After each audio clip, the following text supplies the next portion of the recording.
ஒரு தியான மையம் இங்க ஒரு பிரம்மாண்டமா புதிதாக இப்போ கட்டப்பட்ட ஒரு திருத்தலம். இந்த திருத்தலத்துல கீழே தியானம் நடந்து அவர்கள் உணவு அருந்துவதற்கான இடம் இருக்கு. அங்கதான் இப்ப நம்ம செஞ்சோம் சாப்பிட போகிறோம். இன்னைக்கு பகல் முழுசும் தியானம் நடந்து இப்பதான் திருப்பலி முடிஞ்சு சாமியார்கள் என்ன செஞ்சிருக்காங்க, அவங்க சாப்பிட போயிருக்காங்க. அதனால திரும்ப போய் அவங்கள டிஸ்டர்ப் பண்ணி என்ன செய்யாண்டா இங்க கூட்டிட்டு வராண்டா. கொஞ்ச நேரத்தில் ஆலயத்தை அடைச்சிருவாங்க. அதனால என்ன செஞ்சோம், நீங்க சாப்பிடுங்க, கோயில் அடைக்கிறதுக்கு முன்னாடி நாங்க ஜெபம் பண்ணிட்டு என்ன செஞ்சிடறோம் போயிருக்கிறோம் அப்படின்னு சொல்லியிருக்கிறோம். சரியா?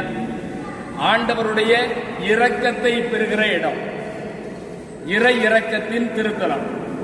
இந்த 2025ஆம் ஆண்டு எதிர்நோக்கின் திருப்பயணிகள் அப்படிங்கிற மையத்துல தான் திருத்தந்தை கொண்டாட சொன்னார். அதனாலதான் எல்லா திருத்தலங்களுக்கும் நாம திருப்பயணம் செய்து கொண்டிருக்கிறோம். நாம எல்லாம் பரலோகத்தை நோக்கி பயணம் செய்கிறோம். அதனுடைய அடையாளம் தான் இந்த ஆலயங்களுக்கெல்லாம் சொல்லுது. இவ்வளவு கோயில்களுக்கு ஏன் போறோம்? ஆண்டவருடைய இடத்தை நமக்கு வேணும் அப்படிங்கிறதுக்கா. நாம் செய்த குற்றங்கள், குறைகள், பாவங்கள், பலவீனங்கள்ல இருந்து ஆண்டவர் நம்மை மன்னிக்கணும். எப்போ அவரால் மன்னிக்க முடியும்? அவருடைய பேர் இரக்கத்தால தான் என்ன செய்ய முடியும், மன்னிக்க முடியும். நாம திருப்பலியில சமாதானம் சொல்வதற்கு முன்பாக குருவானவர் ஒரு ஜெபம் சொல்லுவார். ஆண்டவரே, எங்களுடைய தகுதியின் பொருட்டல்ல, திரு அவையினுடைய நம்பிக்கையின் பொருட்டு உங்களுடைய சமாதானத்தை எங்களுக்கு தார். ஆண்டவருடைய இரக்கத்தை பெறுவதற்கு நமக்கு தகுதி இல்லாமல் இருக்கலாம். ஆனா ஆண்டவர் நாம் கொண்டிருக்கிற நம்பிக்கை அடிப்படையில் தான் செய்கிறார், இறக்கப்படுகிறார். அதனால இறை இரக்கத்தின் திருத்தலத்துல ஆண்டவர்களுடைய குடும்பத்திற்கு தேவையான இரக்கத்தை, ஆசீர்வாதத்தை இந்த யூபிலி ஆண்டுல கொடுப்பதற்காக நாம் என்ன செய்ய போறோம், ஜெபிக்க போறோம். ஒரு நிமிடம் கண்களை மூடுங்க. உங்களுடைய மனதில் இருக்கக்கூடிய 3 விண்ணப்பங்களுக்காக நாம் இப்ப ஜெபிக்க போறோம்.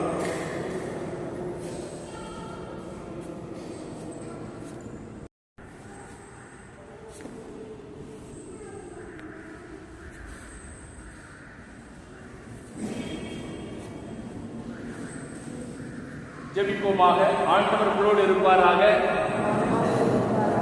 தாயும் தந்தையுமான இறைவா, உடைய அருளும் அடைக்கலமும் ஆசீர்வாதமும் என்னாலும் எங்களோடு இருப்பதற்காக நன்றி செலுத்துகிறோம். பாளையங்கோட்டை மறைமாவட்டம் சேர்ந்தவரம் பங்கிலிருந்து இந்த 2 நாட்களாக தவக்கால திருப்பயணத்திற்காக எங்கள் எல்லோரையும் கூட்டி வந்ததற்காக நன்றி செலுத்துகிறோம். பல்வேறு நபர்கள் வர வேண்டும் என்று விரும்பினாலும் கூட நீர் எங்களை தேர்ந்தெடுத்திருக்கிறேன்.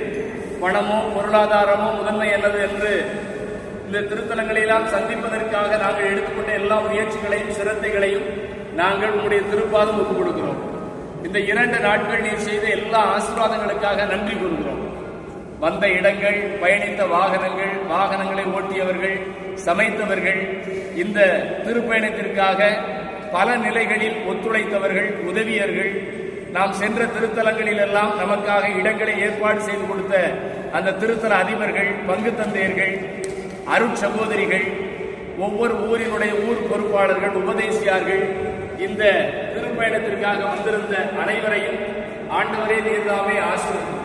எங்கள் உள்ளங்களிலும் இல்லங்களிலும் உமது இரக்கம் அளப்பரிய விதமாய் பொங்கி வழியவும், அந்த தெய்வீக இரக்கத்தினால் எங்கள் பாவங்களிலிருந்து எங்களை மன்னித்து பரிசுத்தமாக்கி இந்த தவக்காலத்தில் பிள்ளைகளாய் எங்களை கூட்டி சேர்த்தது.